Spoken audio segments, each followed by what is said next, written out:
এসে বসার তৌফিক দিয়েছেন, সেই মহান প্রভুর দরবারে মন খুলে শুকরিয়া আদায় করি।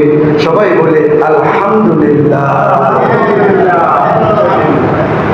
আল্লাহ তাআলা আমাদেরকে বিভিন্ন নিয়ামতে ভরপুর করে রেখেছেন। বিশেষ করে আমরা সবাই হায়াতে আছি, বেঁচে আছি, এ কারণে আবারও বলি আলহামদুলিল্লাহ। আল্লাহ নবী সাল্লাল্লাহু আলাইহি ওয়াসাল্লাম বলেন, ইগতানিমু খামসান ক্বাবলা খামসিন, তোমরা পাঁচটা জিনিসের পূর্বে পাঁচটা জিনিসকে গনিমত মনে করো। এর মধ্যে একটা হইল ও হায়াতাকা ক্বাবলা মাউতিক, তুমি তোমার জীবনকে মৃত্যুর পূর্বে গনিমত মনে করো। বলেন সুবহানাল্লাহ।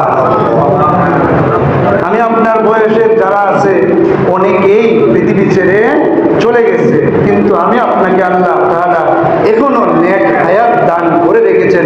এ কারণে আবারও বলি আলহামদুলিল্লাহ।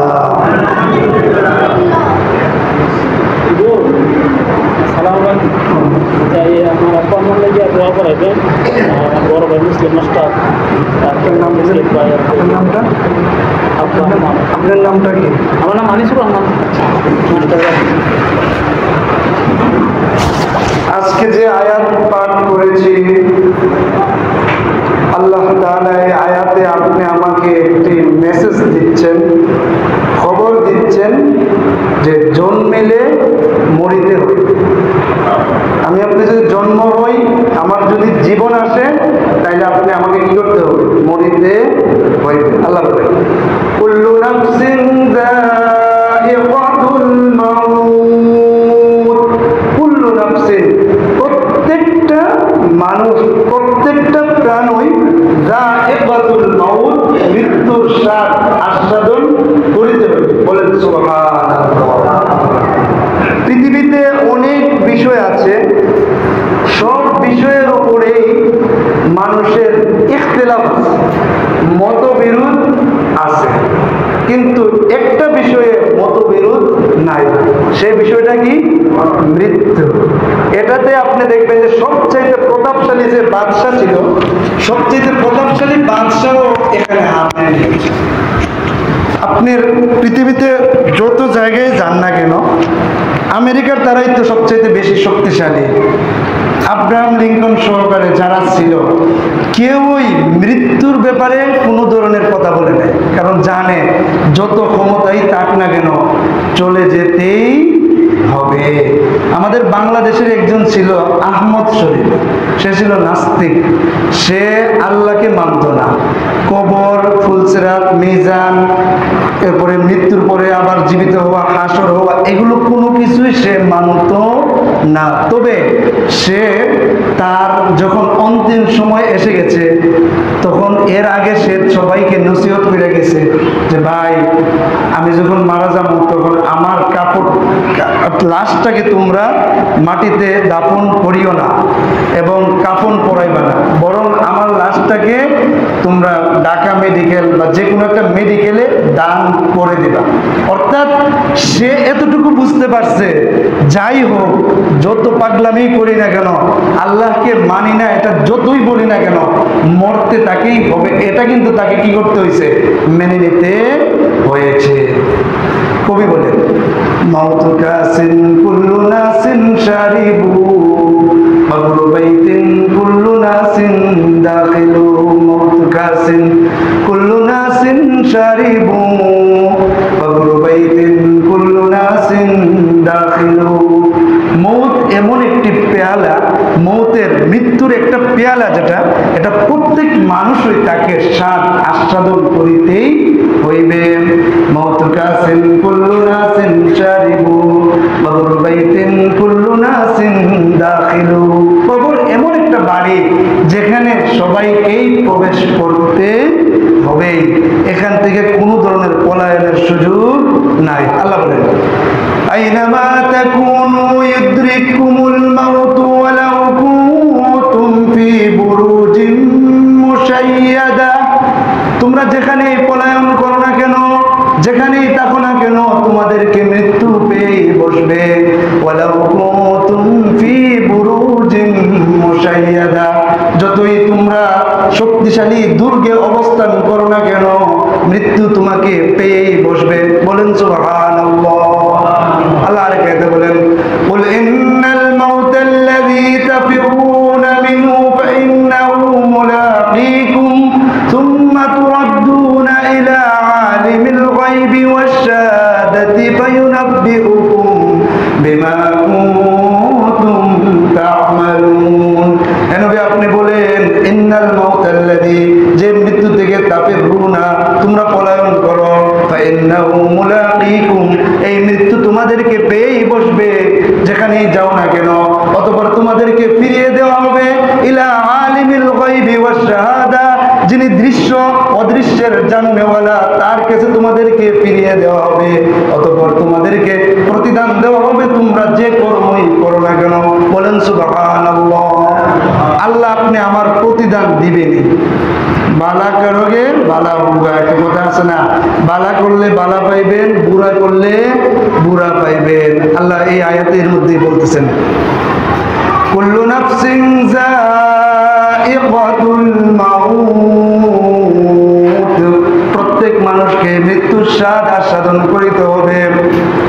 ওয়া ইন্নামা তুওয়াফাউনা উজুরাকুম ইয়াওমাল কিয়ামাহ, আর কিয়ামতের দিবসে তোমাদেরকে তোমাদের যে প্রতিদান আছে এগুলো পরিপূর্ণরূপে দেওয়া হবে।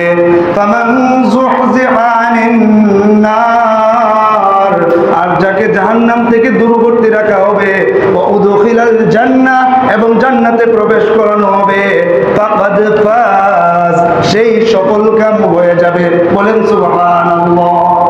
সফল কাম হওয়ার একটাই পথ, সেটা কি? সেটা হইল আপনি আমি কি করতে হবে? আমল এর দ্বারা জীবনটাকে গড়ে নিতে হবে। ভালো আমল করবেন, ভালো পাইবেন, খারাপ আমল করবেন, খারাপ পাইবেন। আল্লাহ আরেক আয়াতে বলেন, فَمَن يَعْمَلْ مِثْقَالَ ذَرَّةٍ خَيْرًا يَرَهُ وَمَن يَعْمَلْ مِثْقَالَ ذَرَّةٍ شَرًّا يَرَهُ فَمَن يَعْمَلْ مِثْقَالَ ذَرَّةٍ خَيْرًا يَرَهُ, যে ব্যক্তি যাররা পরিমাণ ভালো কাজ করবে সেই ভালো কাজের প্রতিদান কাল কিয়ামতের মাঠে সে পাবে। বলেন সুবহানাল্লাহ। وَمَن يَعْمَلْ مِثْقَالَ ذَرَّةٍ شَرًّا يَرَهُ, আর যে ব্যক্তি খারাপ কাজ করবে কোনো পরিমাণ, যে হুজুর কেউ তো দেখছে না, আমি তো কইরা লাইছি, এবার আইল কেটে লাইছি, গ্রামের মানুষ এটা আবার বুঝে পালা, আইল কাটলে এটা বুঝে পালা, ঠিক না? ওই দেখছে না, কেউ দেখছে না হুজুর, সকালবেলা গেছিলাম কোদালটা লইয়া, মনটা চাইছে আইলটা কেটে সুদা করে লাইছি, আমার ক্ষেতটা বড় বানায়া লাইছি। কে দেখছেন? আল্লাহ দেখছেন। কেউ না দেখলেও চলবো, আল্লাহ দেখছেন। কথা বুঝছেননি? অর্থাৎ আপনাকে এটার হিসাব কাল কিয়ামতের মাঠে বুঝিয়ে দিতে হবে। আল্লাহ বলেন, ووضع الكتاب فترى المجرمين مشفقين مما فيه ويقولون يا ويلتنا ما لهذا الكتاب لا يغادر صغيرة ولا كبيرة إلا أحصاها। আল্লাহ বলেন তাদেরকে কাল কিয়ামতের মাঠে তাদের সামনে আমলনামা দেওয়া হবে। তখন তারা বলবে, হায় হায়, এটার মধ্যে কেমন অবস্থা, কেমন আমলনামা রে এটা, ছোটটাও ছাড়ে নাই, বড়টাও ছাড়ে নাই, কোনো কিছুই ছাড়ে নাই, সব কিছুই তো লেখা আছে। বলেন না সুবহানাল্লাহ। আল্লাহর যে পাহারাদার আছে তাকে ফাঁকি দেওয়ার কোনো ধরনের সুযোগ আমি আপনার নাই, কেননা আমাদের সাথে কি আছে? আল্লাহ বলেন, ওয়া ইন্না আলাইকুম লাহাফিযিন কিরামান কাতিবিন ইয়ালামুনা মা তাফআলুন। আল্লাহ বলতেছেন, ওয়া ইন্না আলাইকুম লাহাফিযিন, তোমাদের সাথে রয়েছে সংরক্ষণকারী। বলেন সুবহানাল্লাহ।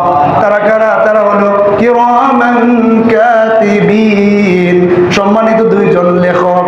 ইয়ালামুনা মা তাফআলুন, তোমরা যা করো না কেন তারা তা জানে, সাথে সাথে লিখে নেয়। বলেন না সুবহানাল্লাহ। অর্থাৎ আপনি আমি আল্লাহর থেকে বাঁচার কোনো ধরনের পথ নাই। সব হিসাব আপনি আমাকে বুঝিয়ে দিতে হবে। এই পৃথিবীর সব কিছুই ধ্বংসশীল, ধ্বংস হবে, মৃত্যু হবে, তাকে শেষ প্রান্তে চলে যেতেই হবে। এমনকি একসময় মিকাইল, জিব্রাইল, এমনকি সর্বশেষ যে আজরাইলে মৃত্যু দিত, সে আজরাইল আলাইহিস সালামেরও কি হবে? মৃত্যু হয়ে যাবে। সর্বশেষ যে মৃত্যুর মাধ্যমে সবাই পৃথিবী ছেড়ে চলে যেত, মৃত্যুর মাধ্যমে মৃত্যু হতো, সে মৃত্যুরও একটা শেষ হয়ে যাবে। বলেন না সুবহানাল্লাহ। শুধুমাত্র বাকি থাকবে কে? মহিমাময় সম্মানিত সে আল্লাহ তাআলা। আল্লাহ বলেন কুল্লু মান আলাইহা ফান ওয়া ইয়াবকা ওয়াজহু রাব্বিকা যুল জালালি ওয়াল ইকরাম।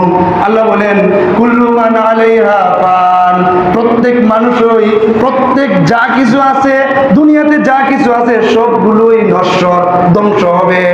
ও ওয়ায়াবকা ওয়াজহু রাব্বিকা যুল জালালি ওয়াল ইকরাম, শুধুমাত্র মহিমাময় সম্মানিত আল্লাহ তাআলাই অর্থাৎ বেঁচে থাকবেন, অর্থাৎ বাকি থাকবেন, অবিনশ্বর। বলেন সুবহানাল্লাহ। আল্লাহ সেই কিয়ামতের মাঠে আল্লাহ নিজেই বলবেন লিমানিল মুলকুল ইয়াউম লিল্লাহিল ওয়াহিদিল কাহ্হার। আল্লাহ কিয়ামতের মাঠে বলবেন লিমানিল মুলকুল ইয়াউম, এই মানুষ সকল, তোমরা নিজেদেরকে রাজা মনে করতা, এমপি মনে করতা, মন্ত্রী মনে করতা, এত শক্তিশালী মনে করতা, আজ বলো কার রাজত্ব? লিমানিল মুলকুল ইয়াউম, আজ কার রাজত্ব বলো? এরপর আল্লাহ নিজেই জবাব দিয়ে দিবেন লিল্লাহিল ওয়াহিদিল কাহ্হার, প্রতাপশালী একক আল্লাহ তাআলারই আজ রাজত্ব। বলেন সুবহানাল্লাহ। তাহলে আপনি আমাকে কি করতে হবে? মৃত্যুবরণ করতেই হবে। তাহলে মৃত্যু যেহেতু আসবেই, তাহলে মৃত্যুর পরে তো আমাদের হিসাব নিকাশ আছে না? আল্লাহ বলেন الذي خلق الموت والحياة ليبلوكم أيكم أحسن عملا। নিশ্চয় আল্লাহ তাআলা এই মৃত্যু এবং জীবনকে সৃষ্টি করেছেন লিয়াবলুয়াকুম, যাতে করে তোমাদেরকে পরীক্ষা করতে পারে। আইয়ুকুম আহসানু আমালা, তোমাদের মধ্যে কে কোন আমল করতে পারো, বেশি বেশি আমল, ভালো ভালো সুন্দর আমল কে করতে পারো, এটার জন্য আল্লাহ আপনি আমাকে সৃষ্টি করেছেন। বলেন সুবহানাল্লাহ। তাফসীর বিদ্বান এই আয়াতের তাফসীর করতে গিয়ে বলেন যে আল্লাহ প্রথমে মৃত্যুকে নিয়ে আসছেন, এর দ্বারা এটাই বোঝা যায় যে আমি আপনাকে আল্লাহ জীবন দেওয়ার আগেই, জন্ম দেওয়ার আগেই আপনি আমার মৃত্যু কোন তারিখ হবে, কখন হবে, কোথায় হবে, এটা কি করেছেন? লিখে রেখেছেন। বলেন না সুবহানাল্লাহ। তাইলে এই মৃত্যুটা আমাদের এক নম্বর, যদি আপনি বলতে চান যে আপনি আমি ভালো হওয়ার জন্য হুজুর কি ঔষধ দরকার, ইমাম গাজ্জালী রহমতুল্লাহ আলাইহি তিনি বলেন যে মৃত্যুটাই ঔষধ হিসাবে যথেষ্ট, অর্থাৎ ওয়াজ হিসাবে যথেষ্ট। হাদিসে আছে আল্লাহ নবী সাল্লাল্লাহু আলাইহি ওয়াসাল্লাম বলেন কাফা বিল মাউতি ওয়াইজা, মানুষের জন্য ওয়াজ হিসাবে একটা জিনিসই যথেষ্ট, সেটা কি? মৃত্যু। বলেন না সুবহানাল্লাহ। মৃত্যুটাকে যারা স্মরণ করবে প্রত্যেক দিন, তাদের দ্বারা কখনো কোনো খারাপ কাজ হতে পারে না। হাদিস শরীফে আছে কেউ যদি প্রত্যেক দিন কমপক্ষে 20 বার মৃত্যুকে স্মরণ করে, সে শহীদের মর্যাদা পেয়ে যাবে। বলেন সুবহানাল্লাহ। তাইলে আমরা কি করব? মৃত্যুর স্বাদ অর্থাৎ মৃত্যুটাকে আমরা সব সময় স্মরণে রাখবো। হাদিস শরীফে আছে আল্লাহ নবী সাল্লাল্লাহু আলাইহি ওয়াসাল্লাম বলেন আকসিরু যিকরা হাযিবিল লাযযাত আল মাউত, যে তোমরা বেশি বেশি পরিমাণে ওই মৃত্যুর কথাটা স্মরণ করো। সেটার নাম কি? হাযিমিল লাযযাত। লাযযাত মানে হচ্ছে সুস্বাদু খাবার, অর্থাৎ যেটা মানুষকে আকর্ষণ করে, সে লজ্জাতকে যে জিনিসটা ধ্বংস করে দেয়, হাযিম মানে ধ্বংসকারী, সেটার নাম কি? মৌত। মৌত। চু করেঙ্গে বু করেঙ্গে চুরেঙ্গে নেই, মানে আপনি যতই চাটি করেন না কেন, আপনাকে ওই পাকিস্তানিরা বলে, এটা একটা কথার কথা বলে আর কি, পাকিস্তানিরা এরা তো এত পতলা বুঝতো না, মানে একটু বুঝ কম এদের, এরা মোটা বুঝ বেশি আর কি। তখন এরা বলে একবার জাম গাছের নিচে গিয়ে সেটা একটা বিমরুল নাকি তো জানে, ওই যে জামের মতো যে কালাটা, এটাকে পাইছে, চাপদা ধরছে, সে বলতেছে যে চু করেঙ্গে বু করেঙ্গে চুরেঙ্গে নেই, মানে জাম খাইবো বেটায়। বেটা চাইছে কি জাম খাইবই, কিন্তু এটা তো জাম না, এটাতে কি, এটা একটা বিমরুল পোকার মতো যে বন বন করে, এটা তো এটা ধরছে আর এটা বেন বেন করতেছে। সে কইতেছে চু করেঙ্গে বু করেঙ্গে চুরেঙ্গে নেই, তোমার কোনো চাড়াচাড়ি নেই বাবা, খাবই, অর্থাৎ জাম খাইয়েই ছাড়বো। এটা কি জাম? জাম না, অর্থাৎ পেস লেগে গেছে গায়ে। অর্থাৎ আমি আপনি যত বড় শক্তিশালী হই না কেন, যত ক্ষমতাধরই হই না কেন, যত ধরনের অহংকার যুক্ত ব্যক্তি হই নাই কেন, একটাই সমাধান, আপনি আমাকে মরতে হবেই। কবির ভাষায়, আলা ইয়া সাকিনাল কসরিল মুআল্লা সাতুদফানু আন করিবিন ফিত তুরাব। আলা ইয়া সাকিনাল কসরিল মুআল্লা, এই জেনে রাখো, যে ব্যক্তি উপরের তলায় অর্থাৎ 7 তলায় 10 তলায় বিল্ডিং এর মধ্যে তুমি বসবাস করতেছো, জেনে রাখো সাতুদফানু আন করিবিন ফিত তুরাব, অতি অচিরেই তোমাকে মাটির নিচে শায়িত হতে হবে। অর্থাৎ কি করতে হবে? অচিরেই আপনাকে মাটির নিচে চলে যেতে হবে। কেউ বলতে পারবেন না যে আমি হুজুর আর কয়েক বছর বাঁচবো, আমার তো সব আছে, ছেলেরা আছে, মেয়েরা আছে, টাকা আছে, ক্ষেত আছে, ক্ষমতা আছে, শরীরও ভালো হুজুর, আমার কোনো সর্দিই হয় না হুজুর, তারপর তেলে তো বলতেই পারে আর কয়েক বছর বাঁচবো। না না না, এটা আপনি কল্পনাও করতে পারবেন না। এত কিছু সব শুরুয়ানা আপনার আছে, এরপরও দেখবেন যে হঠাৎ করে আজরাইল আলাইহিস সালাম আপনি আমার দরবারে এসে পৌঁছে গেছে, আইসা আপনাকে ডাক দিয়ে নিয়ে চলে যায়। আরেক কবির ভাষায় বাংলাতে বলেন, মরণ থেকে যতই পালাও মরণ তোমায় লইবে গিরি, যদিও সুদূর আকাশ পানে পালাও সে তাই লাগাই সিঁড়ি। মরণ তোমায় লইবে গিরি, মরণ থেকে যতই পালাও মরণ তোমায় লইবে গিরি, যদিও সুদূর আকাশ পানে পালাও সে তাই লাগাই সিঁড়ি। অর্থাৎ আমি যদি একবার আকাশ পথে একবার উঠে আকাশে চলে যেতে চাই মৃত্যু থেকে বাঁচার জন্য, তারপরও মৃত্যু থেকে বাঁচার কোনো ধরনের পথ নাই। আরেক কবি বলেন, ইহা হাম সব মুসাফির হ্যায় কবর আখির ঠিকানা, কুই আগে রওয়ানা হয় কুই পিছে রওয়ানা। ইহা হাম সব মুসাফির হ্যায়, অর্থাৎ এই পৃথিবীতে আমরা সবাই মুসাফির, বিদেশি নাগরিকদের মতন। আমি আপনার ভাইয়েরা বোনেরা বা আমাদের ছেলেরা যারা বিদেশে যায়, তারা কখনো বিদেশে গিয়ে স্থায়ী মনে করে না। তারা বোঝে যে আমার যদি আকামার টাইম শেষ হয়, ভিসার মেয়াদ শেষ হয়ে যায়, আমি যদি নাও যেতে চাই, তাহলে ওই বিদেশের পুলিশরা জোর করে দইরা বাংলাদেশের বিমানে আমাকে তুলে দিব। আছে না? দেখবেন যে মেয়াদ শেষ, ঘোরাঘুরি করতেছে, টাস করে দইরা লাগবো, দইরা কইব যে তুমি মেয়াদ ঘোরাঘুরি করো, দেখবেন কয়েকদিন খাওয়া টাওয়া একবার বাংলাদেশের বিমান আইনা তুললা দিয়া এরপরে যাইব। অর্থাৎ আপনি আমাকে কি করবে? বাংলাদেশে পাঠিয়ে দিবে। তাহলে আমি আপনি কি এই দুনিয়াতে মুসাফির? আমাদের ঠিকানা আসলে মূল ঠিকানা হয়েছে আমাদের কবর, আমাদের হাসর, কবর, মিজান, ফুলসিরাত, এগুলো হলো মূল ঠিকানা। সর্বশেষ যে আসল ঠিকানা, আসল আবাসস্থল, সেটা হলো জান্নাত। আল্লাহ বলেন, তিলকাল জান্নাতুল্লাতী নুরিসু মিন ইবাদিনা মান কানা তাকিয়া, ওই জান্নাতকে আমি উত্তরাধিকার বানাইবো আমার ইবাদত বান্দাদের থেকে, যারা তাকিয়া মুত্তাকি, যারা আল্লাহওয়ালা পরহেজগার হবে, তাদের জন্য আমি এই শেষ ঠিকানা জান্নাতকে রাখবো। বলেন সুবহানাল্লাহ। তিলকাদ দারুল আখিরাতু নাজআলুহা লিল্লাযীনা লা ইউরিদুনা উলুওয়ান ফিল আরদি ওয়ালা ফাসাদা ওয়াল আকিবাতু লিল মুত্তাকিন। আল্লাহ আরেক আয়াতে বলেন, তিলকাদ দারুল আখিরা, ওই আখিরাতের ঘর মানে জান্নাত, নাজআলুহা, আমি ওই জান্নাতকে বানিয়েছি, লিল্লাযীনা, তাদের জন্য, লা ইউরিদুনা উলুওয়ান ফিল আরদ, যারা জমিনে অহংকার করে না, ওয়ালা ফাসাদা, বিশৃঙ্খলা সৃষ্টি করে না, ভালো মানুষ যারা, তাদের জন্য আমি জান্নাতকে সৃষ্টি করেছি। ওয়াল আকিবাতু লিল মুত্তাকিন, সর্বশেষ ভালো পরিণাম হবে মুত্তাকিদের জন্য। বলেন সুবহানাল্লাহ। তাহলে মৃত্যু যেহেতু আমাদের আসবে, এই মৃত্যুর জন্য আমাদের কি করতে হবে? প্রস্তুতি নিতে হবে। প্রস্তুতি কিভাবে নেবেন? এক নাম্বার, আপনি আপনি আমি নামাজ পড়ব। কি করব? নামাজ পড়ব। আউয়ালু মা ইউহাসাবুল আবদু ইয়াউমাল কিয়ামাতি আস-সালাহ।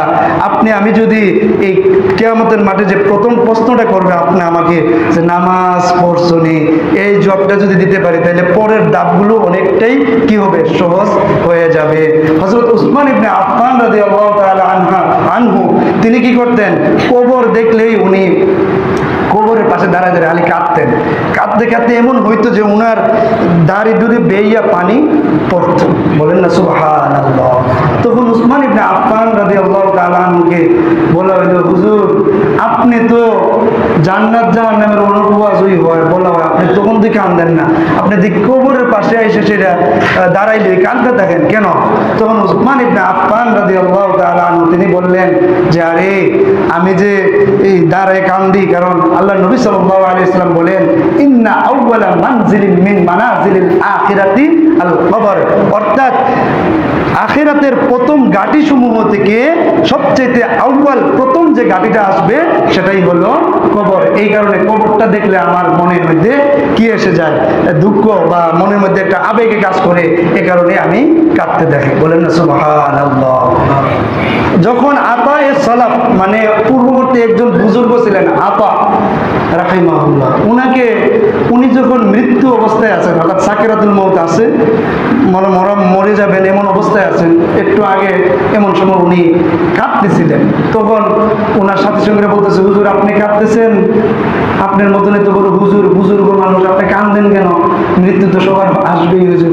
তখন সে বলতেছে, আরে আমি দুনিয়ার জন্য মৃত্যু হয়ে যাবে এজন্য কাঁদতেছি না, আমি তো কাঁদতেছি যে আল মাউতু ফি উনুকি, মৃত্যু তো আমার গাড়ের মধ্যে এসে বসে আছে, হঠাৎ করে আমাকে নিয়ে চলে যাবে।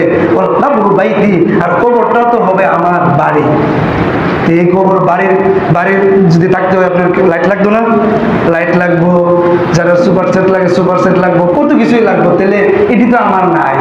ওল কাবরু বাইতি অফিল কিয়ামতে মাওকিফি, এবং কিয়ামতের মাঠ তো আমার অবস্থান স্থল হবে, এবং আমার তো সর্বশেষ আমি কোথায় যাব? ও আইয়ি ইউখাযু বি, আমাকে কোথায় নিয়ে যাবে? জান্নাতে নিয়ে যাবে না জাহান্নামে যাব? এটা তো আমার বুঝে আসতেছে না, এই কারণে আমি কাঁদতেছি। কোথায় নিয়ে আল্লাহ তাআলা আমাকে কোথায় নিয়ে খাড়া করবে? জান্নাতও যাবো না জাহান্নামে যাবো না, একটা ভয় লাগতেছে আমার, এই কারণে আমি কাঁদতেছি। দুনিয়া ছেড়ে যাব বলে আমি কাঁদতেছি না। কেন? কারণ মুমিনের জন্য মৃত্যুটা কোনো ধরনের কষ্টদায়ক হওয়ার কথা না। তুহফাতুল মুমিনে আল মাউত, হাদিস শরীফে আছে আল্লাহ নবী সাল্লাল্লাহু আলাইহি ওয়াসাল্লাম বলেন তুহফাতুল মুমিনি আল মাউত, মুমিনের জন্য উপহার স্বরূপ হইল মৃত্যুটা। বলেন সুবহানাল্লাহ। প্রকৃত মুমিন হইলই, আর যদি অপ্রকৃত নামাজ নাই, কালাম নাই, চলচলনের বাস বিচার নাই, বান্দার হক মারা, আল্লাহর হক মারা, এগুলি যদি হয় তাহলে তো আপনার জন্য মৃত্যু কষ্টদায়কই হবে। আর নাহলে হাদিস শরীফে আছে আল্লাহ নবী সাল্লাল্লাহু আলাইহি ওয়াসাল্লাম বলতেছেন যে মুমিনের জন্য মৃত্যুটা হবে আল্লাহ তাআলার পক্ষ থেকে একটা উপহার। বলেন সুবহানাল্লাহ। আরেক হাদিসে আছে আল্লাহ নবী সাল্লাল্লাহু আলাইহি ওয়াসাল্লাম বলেন আল মাউতু জিসরুন ইউসিলুল হাবিবা ইলাল হাবিবি, মৃত্যুটা হইল একটি পুলের ন্যায়, একটা সেতুর ন্যায়। সেতু বুঝেননি আবার পদ্মা সেতু যে কয় এক সাইড থেকে আরেক সাইডে যে কি করে মিলিয়ে নেয়, এই পুলের ন্যায়, একটা সেতুর ন্যায়। এটা কি করে? বন্ধুকে বন্ধুর সাথে মিলিয়ে দেয়। বলেন সুবহানাল্লাহ। আপনি আমার বন্ধুকে আল্লাহ আপনি আমার অভিভাবক, বন্ধু, পরম বন্ধু, এর থেকে আর কোনো বড় বন্ধু হতে পারে না। কারণ আপনার আব্বা, আপনার আম্মা, আপনার বউ, আপনার ভাই, তারা কিন্তু এক সময় দেখবেন গাদ্দারি করার সম্ভাবনা আছে। হোক না মা, হোক না বাবা, হোক ভাই, হোক বউ, যেই পরিচয় হোক না, মানুষ তাদের মধ্যে গাদ্দারির একটা সিস্টেম আছে। আজকে দেখবেন যে আপনার বাবাই আপনাকে উল্টি মারছে, আপনার বউ আপনার সাইডে তৈরি চলে গেছে, কোনোদিনই ভাবেন নাই যে আপনার বউ আপনার তৈরি আরেকটার সাথে চলে যাবো গেছে, এমন হবে। কিন্তু আপনি আমাকে আল্লাহ, আমি যতই অপরাধ করি না কেন, আপনি আমার শ্বাসকে আল্লাহ বন্ধ করে দিয়েছেন ভাই, বন্ধ করছে। আপনি যে নামাজ পড়েন না, নামাজ না পড়ে এদিক দায়িত্বে গেছেন গা, বুড়াবুড়ি কই আইছেন, আল্লাহকে আপনার চাপটা ধরে লেছে এখানে মাদ্রাসার এই পাশে, বলে তুই নামাজ পড়ছেন, তোর ধরে পরে আমি পালাই তোর পানি ধরছে আল্লাহ। তাহলে আল্লাহ সবচাইতে পরম বন্ধু কে? বলেন আল্লাহ। সবচাইতে আসল বন্ধু কে? আল্লাহ বলেন আল্লাহু ওয়ালিউল্লাযীনা আমানু ইখরিজুহুম মিনাজ যুলুমাতি ইলান নূর। আল্লাহ নিজেই বলতেছেন আল্লাহু ওয়ালিয়ুল্লাযীনা আমানু, যারা ঈমান আনবে তাদের পরম বন্ধু, পরম অভিভাবক হলো আল্লাহ তাআলা। বলেন না সুবহানাল্লাহ। আরেক আয়াতে আল্লাহ বলেন আলা ইন্না আউলিয়া আল্লাহি লা খাউফুন আলাইহিম ওয়া লা হুম ইয়াহজানুন। এই জেনে রাখো ইন্না আউলিয়া আল্লাহ, যারা আল্লাহর বন্ধু হবে তাদের জন্য লা খাউফুন আলাইহিম, তাদের জন্য ভবিষ্যতের ভয় নাই, ওয়া লা হুম ইয়াহজানুন, তাদের জন্য অতীতেরও কোনো চিন্তা নাই। বলেন সুবহানাল্লাহ। আমি আপনি যদি আল্লাহর পরম বন্ধু হয়ে যেতে পারি তাহলে আমাদের আর কোনো টেনশন নাই। আল্লাহ তাআলা আমাদের সবাইকে আল্লাহর পরম বন্ধু হয়ে মৃত্যুর জন্য প্রস্তুতি নেওয়ার তৌফিক দান করুন। ওয়া আখিরু দাওয়ানা আনিল হামদুলিল্লাহি রাব্বিল আলামিন।